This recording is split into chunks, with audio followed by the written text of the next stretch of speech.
नमस्कार, आप सभी देख रहे हैं लोकमत भारत और मैं हूं प्रियंका। रुक करते हैं ताज़ा खबरों की ओर।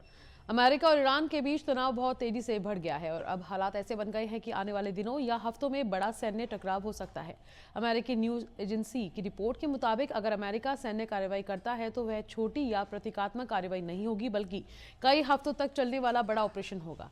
एक व्हाइट हाउस अधिकारी के हवाले से कहा गया है कि आने वाले हफ्तों में हमले की संभावना 90% तक है। रिपोर्ट में कहा गया है कि ऑपरेशन पिछले महीने वेनेजुएला में हुई सीमित कार्रवाई से बड़ी हो सकता है और संभव है कि इसे इजराइल के साथ मिलकर अंजाम दिया जाए। इसका निशाना ईरान का परमाणु और मिसाइल ढांचा हो सकता है।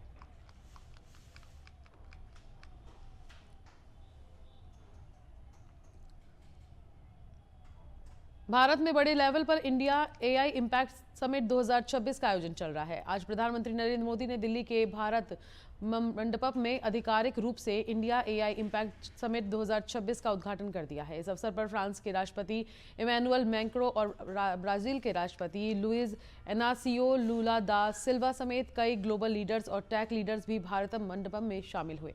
पीएम मोदी ने अपने संबोधन के साथ इंडिया एआई इम्पैक्ट समिट 2026 का उद्घाटन किया। अपने संबोधन के दौरान उन्होंने एआई को रोजगार का बड़ा अवसर बताया। उन्होंने कहा कि एआई नौकरियां घटाएगा नहीं बल्कि बढ़ाएगा। साथ ही भारत में आयोजित इस सम्मेलन को दुनिया का सबसे बड़ा और ऐतिहासिक एआई समिट बताते हुए सभी का स्वागत किया। साथ ही उन्होंने इस समिट का भारत में होना ग्लोबल साउथ के लिए गर्व की बात बताया।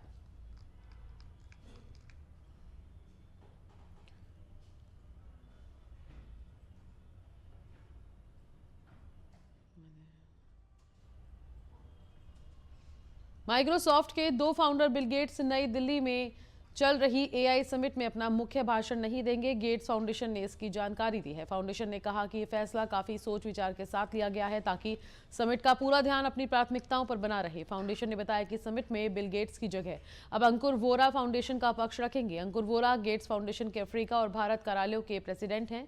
वे आज समिट के एक सत्र में अपनी बात रखेंगे। अंकुर वोरा फाउंडेशन के कामों को लंबे समय से देख रहे हैं। बिल गेट्स के समिट से हटने से वजह अमेरिकी अपराधी जेफरी एप्स्टीन से जुड़े दस्तावेजों में आए उनके नाम को बताया जा रहा है। इस गुप्त दस्तावेजों को हाल ही में जारी किया गया है। एप्स्टीन पर यौन अपराधों और नाबालिगों की तस्करी के गंभीर आरोप थे।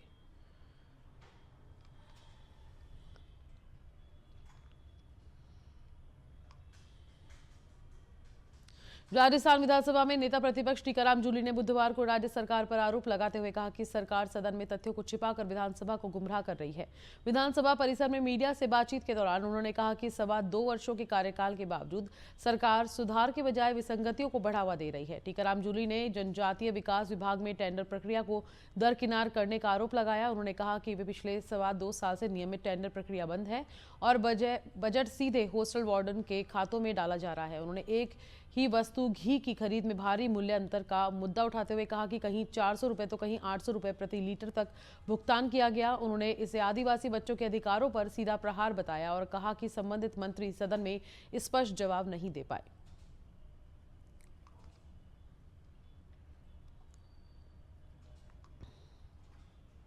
T20 वर्ल्ड कप 2026 में भारत ने लगातार चौथा मैच जीतकर अपने अभियान को मजबूत किया है। बुधवार को अहमदाबाद के नरेंद्र मोदी स्टेडियम में खेले गए ग्रुप ए के तीसरे मैच में टीम इंडिया ने नीदरलैंड को 17 रन से हराया। भारतीय कप्तान ने टॉस जीतकर पहले बल्लेबाजी का निर्णय लिया। टीम इंडिया ने निर्धारित 20 ओवर में 6 विकेट पर 193 रन बनाए। जवाब में नीदरलैंड 20 ओवर में 7 विकेट पर केवल 176 रन ही बना सकी। बल्लेबाजी में शिवम दुबे ने शानदार प्रदर्शन करते हुए 66 रन बनाकर अपनी पहली वर्ल्ड कप 50 पूरी की। हार्दिक पांड्या ने 30 रन का योगदान दिया। गेंदबाजी में वरुण चक्रवर्ती ने 3 विकेट लिए, जबकि शिवम दुबे को 2 विकेट और जसप्रीत बुमराह तथा हार्दिक पांड्या को एक विकेट मिला।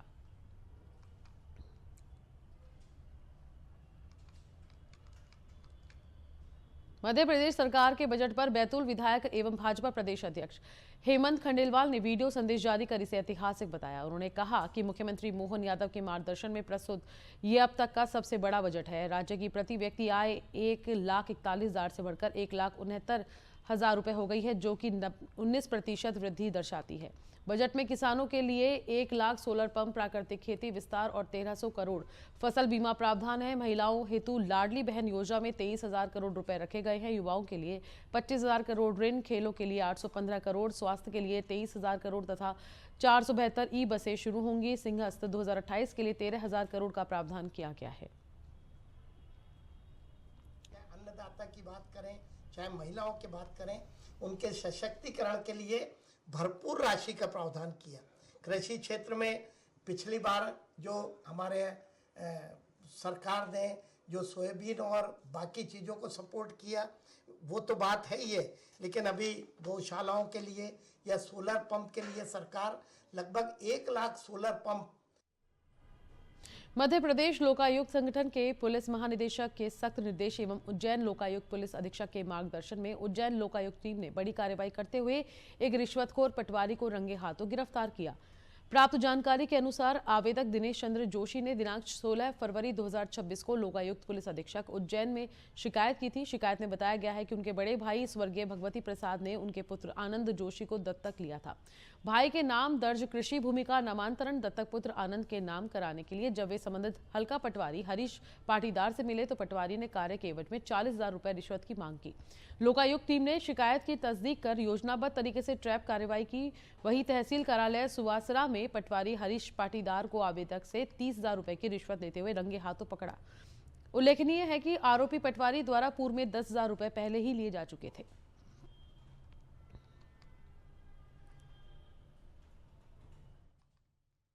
देखिए, आवेदक हैं श्री दिनेश चंद्र जोशी, ये ग्राम धलपट के रहने वाले हैं। इनके द्वारा 12 फरवरी 2026 को पुलिस अधीक्षक लोकायुक्त कार्यालय में आकर एसपी साहब को एक आवेदन दिया था और ये शिकायत की थी कि इनके बड़े भाई हैं भगवती प्रसाद, जिनकी डेथ हो गई है, वो निसंतान थे, उनकी कोई संतान नहीं थी।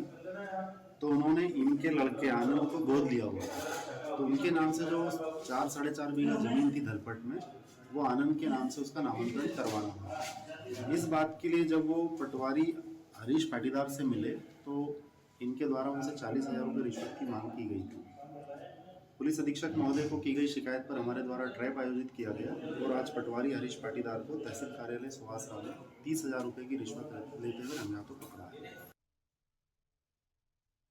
8/12/2022 मेरा भाई शांत हो गया था, विकलांग था, उसके डायरी अलग बनी हुई थी, राशन कार्ड अलग बना हुआ था, सब कुछ अलग बना हुआ था।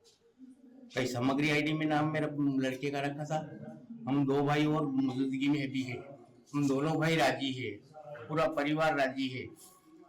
मैं नहीं तो लीगल करवाया है, लीगल काम करवा रहा हूँ।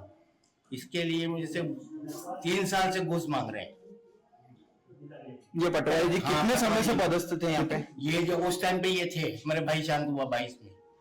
कितने रुपए की रिश्वत थी? पहले मांगी 30,000 शुरू में 22 में, अभी वो बढ़ते अभी 50,000 10,000 बड़ी मुश्किल से तोड़वाए। मेरे घर की रकम बेच के मैं पैसा ला करके उज्जैन गया हूँ। पटवारी का नाम क्या था? हरीश पटवारी जी। ग्वालियर जिले के कुलैत में आयोजित विशाल किसान सम्मेलन में मुख्यमंत्री डॉक्टर मोहन यादव ने किसानों की आय बढ़ाने के लिए पशुपालन और दुग्ध उत्पादन को प्राथमिकता देने की घोषणा की। उन्होंने कहा कि कृषि कल्याण वर्ष के तहत किसानों के हित में 1 लाख करोड़ रुपए से अधिक की राशि का प्रावधान किया गया है, जो सरकार की प्रतिबद्धता दर्शाता है।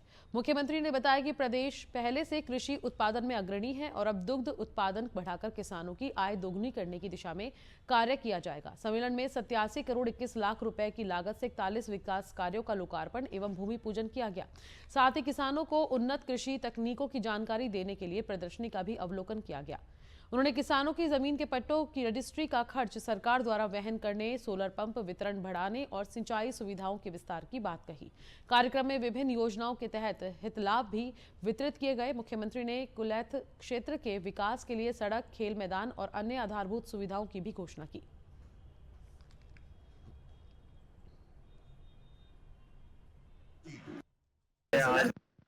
गांव में अद्भुत बैलगाड़ी दौड़, कन्हैया गायन प्रतियोगिता, किसानों के लिए जो प्रिय लगते हैं ऐसे कई आयोजनों में भागीदार हुआ।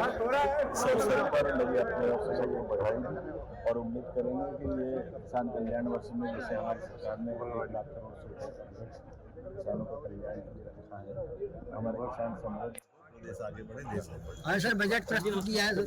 बजट साथ बड़ी हमारी योजना है जिसके आधार पर जहाँ पट्टे दिए गए ग्रामीण क्षेत्र में सभी किसानों को अब हम उसकी रजिस्ट्री करा के देने वाले हैं। ये बहुत बड़ा काम है एक तरह से। इस आधार पर किसानों को अपने स्वामित्व के भू अधिकार पट्टे के बजाय उनकी रजिस्ट्रियाँ मिलेगी, जिसके बलबूते पर भविष्य में वो अपने सब प्रकार के काम धंधे अलग प्रकार से उसको संभाल सकते हैं। बहुत धन्यवाद।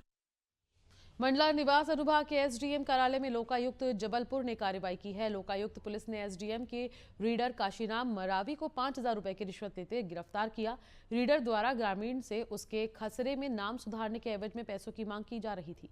दरअसल प्रार्थी के पिता के खसरे में मूलचंद की जगह फूलचंद लिखा था, जिसे ग्रामीण त्रुटि सुधार करवाना चाह रहा था और रीडर नाम सुधारने के एवज में पैसे मांग रहा था। रिश्वत की मांग से परेशान गरीब प्रार्थी गोवर्धन ने शिकायत लोकायुक्त जबलपुर से की थी, जिस पर लोकायुक्त ने उक्त कार्रवाई करते हुए एसडीएम के रीडर को धर दबोचा। जबलपुर लोकायुक्त की कार्रवाई के बाद निवास के तहसील और एसडीएम दफ्तर में हड़कंप है।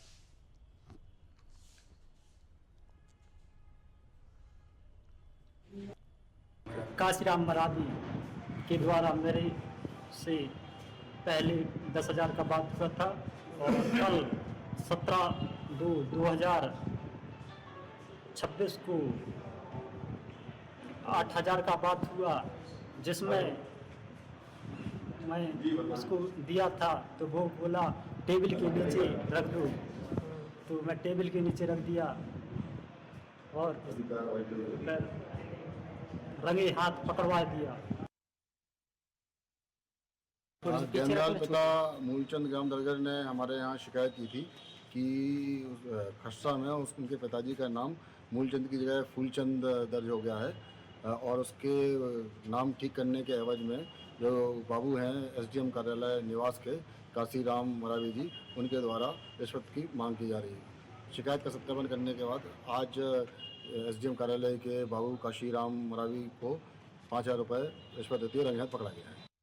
संभागीय संजय गांधी अस्पताल में बतौर हृदय रोग विशेषज्ञ डॉक्टर केडी सिंह की कार का पीछा कर रही उनकी पत्नी डॉक्टर प्रियंका सिंह ने प्रेमिका के साथ रंगरलिया बनाते हुए रंगे हाथ पकड़ लिया, जिसके बाद पत्नी ने बीच सड़क में न सिर्फ केडी सिंह की कार रुकवाई बल्कि उसकी प्रेमिका को बाल पकड़कर कार से बाहर खींच लिया और बीच सड़क पर ही प्रेमिका की धुनाई शुरू कर दी। जब डॉक्टर केडी सिंह ने पत्नी को रोकने का प्रयास किया तो वह भी पत्नी के गुस्से का शिकार हो गए।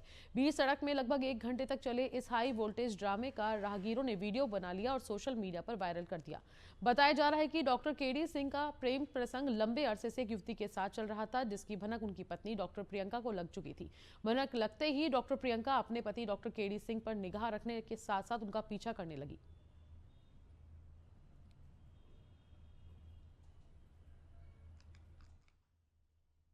कोटा के महावीर नगर थाना क्षेत्र में आपसी रंजिश के चलते एक युवक की हत्या कर दी। घटना के अनुसार युवक अपने घर के पास ही दुकान के बाहर खड़ा था, तभी मोहल्ले के कुछ दोस्तों ने पीछे से चाकू से हमला बोल दिया। घायल युवक को न्यू मेडिकल कॉलेज हॉस्पिटल ले जाया गया, जहां डॉक्टरों ने उसे मृत घोषित कर दिया।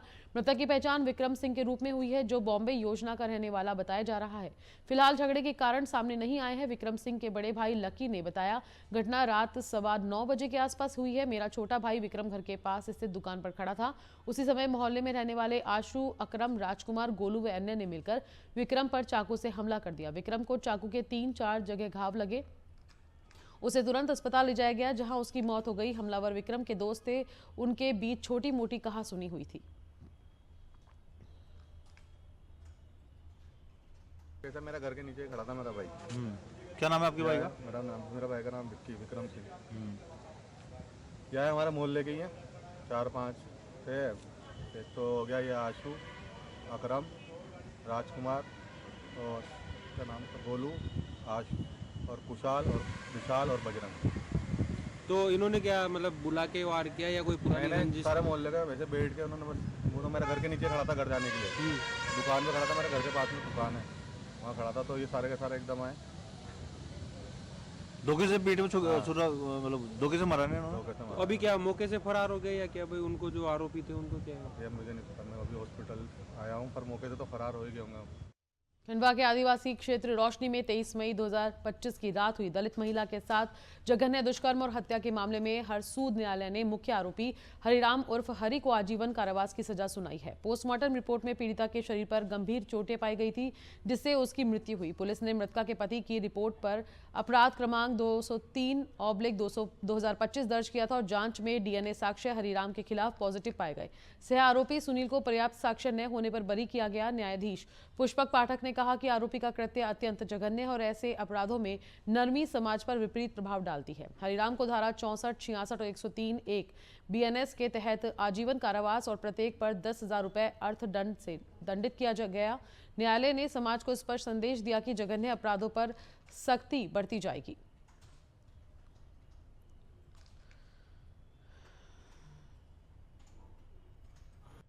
आज माननीय अपर सत्र न्यायाधीश महोदय हरसूद द्वारा आरोपी हरिराम पिता रामचंद पालवी निवासी इटवा को दुष्कर्म व हत्या के आरोप में आजीवन कारावास की सजा सुनाई गई। घटना इस प्रकार है कि घटना दिनांक 24/5/25 को मृतिका अपने गांव ग्राम इटवा में परिवार सहित शादी में गई थी, जहां से उसका परिवार खाना खाकर घर आ गया था। वो मृतिका ग्राम रोशनी की एक महिला को छोड़ने उसके घर खेत पर जा रही थी। तभी रास्ते में आरोपी हरिराम व सुनील मिले। वो मृतिका के साथ हम भी चल रहे कहकर गए। वो मृतिका रात को वापस नहीं आई। तब आरोपी हरिराम की मां मृतिका के पुत्र को उसके घर पर आकर बताया कि तुम्हारी मां हमारे यहाँ घर पर पड़ी है। तब मृतिका का पुत्र परिवार सहित आरोपी हरिराम के घर गया, जहां मृतिका खून से लथपथ अवस्था में पड़ी थी। वह उसका पेटीकोट भी खून से लथपथ अवस्था में पड़ा था। बाबा महाकाल की नगरी उज्जैन में मुख्यमंत्री डॉक्टर मोहन यादव के निर्देशानुसार नागरिकों की सुविधा दृष्टिगत नगर निगम के मार्ग चौड़ीकरण के कार्यों को शीघ्रता से पूर्ण करना है। इसी तारतम्य गुरुवार सुबह कलेक्टर रोशन कुमार सिंह ने नगर निगम के मार्ग चौड़ीकरण के कार्यों का निरीक्षण कर कार्यों को तीव्र गति से समय सीमा में पूर्ण करने का निर्देश दिया। साथ ही कार्यों में निर्धारित मापदंडों के अनुसार गुणवत्तापूर्ण कार्य पर विशेष ध्यान देने के निर्देश दिए।